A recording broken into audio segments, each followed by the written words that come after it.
General Crothax tore through the detention level, his armored scales bristling with panic. His cubs, his three precious offspring, had vanished from the secure family quarters. In the middle of a war, on a military vessel, with a captured enemy combatant aboard. "Find them," he roared at his security detail. "Search every compartment."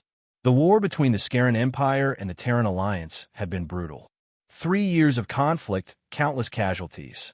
Last week, his forces had captured a human marine during a boarding action, a female soldier who'd fought like a demon before being overwhelmed. She was being held for intelligence gathering. She was also, apparently, where his cubs had gone.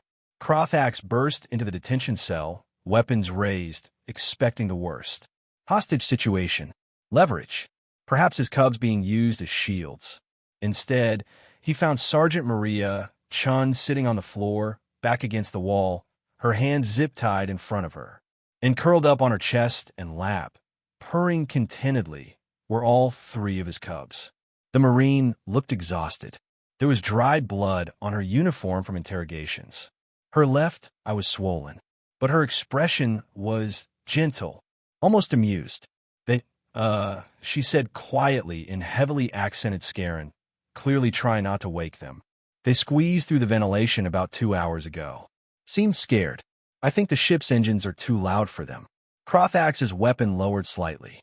His youngest cub, barely 6 months old, was draped across the human's shoulder, one small paw resting against her neck. His other two were nestled against her chest, rising and falling with her breathing. "You didn't harm them. They're babies." Chun said it like it was obvious, like being a prisoner of war didn't matter. Scared babies who needed someone calm. She glanced down at the cubs. "Your engine harmonics are probably giving them headaches. Cubs have sensitive hearing, right?" Crothax felt something shift in his. "Understanding. You speak our language. Enough to understand your guards. Enough to tell these little ones that everything's okay." She'd been humming. He could see it now. A low, rhythmic sound that matched Scaran parental comfort tones. Not perfect, but close enough that his cubs had responded. "You're injured. Restrained. We are your enemy."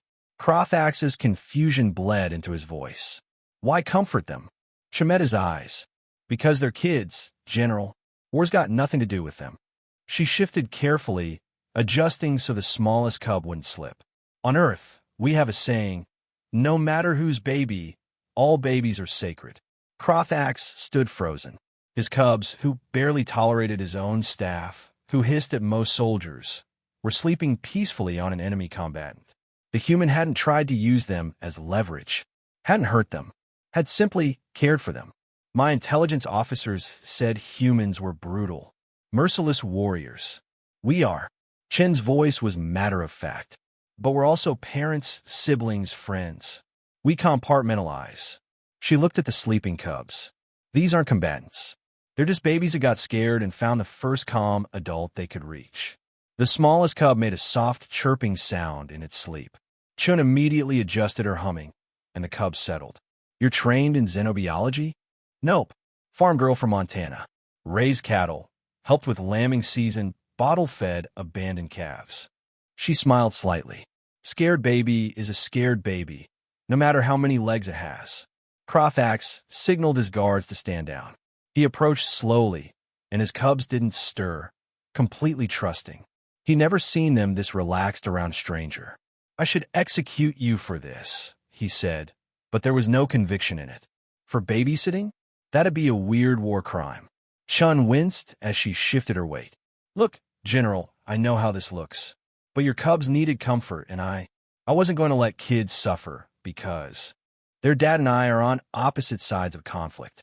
Crothax carefully lifted his youngest from her shoulder. The cub whimpered, reaching back toward the human. Chun made a soft clicking sound. Again, not perfect Scaran, but close enough, and the cub calmed. "You learned our comfort sounds. Had 2 hours and very motivated teachers."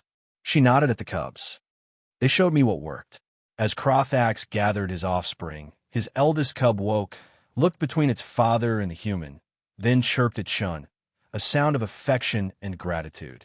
Chun clicked back, and the cub's tail curled in contentment. "Sergeant Chun," Crothax said formally, who will be transferred to better quarters. Medical treatment will be provided. Not necessary, sir. It is necessary. You protected my children when you could have used them against me. He paused at the door. The war will end someday, Sergeant. When it does, I hope we meet again under better circumstances. Chen leaned her head back against the wall, finally allowing herself to look as exhausted as she felt. Your kids are sweet, General. You're doing a good job with them. After Crothax left, he stood outside the detention cell for a long moment, his cubs cradled in his arms. They smelled like the human, like someone who'd comforted them when they were afraid. He pulled up the human's file. Sergeant Maria Chun, 26, Terra Marine Corps, enlisted from agricultural background, specialty in wilderness survival and tracking.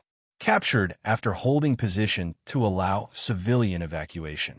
He added a new notation. Prisoner demonstrated exceptional character under duress. Protected enemy commander's cubs without leverage or expectation of mercy. Recommend reassessment of human species capabilities beyond combat effectiveness. The war would continue, but Crothax would remember the enemy soldier who chose compassion over survival, who comforted his children while bleeding from her own wounds. Perhaps peace wasn't as impossible as he'd thought.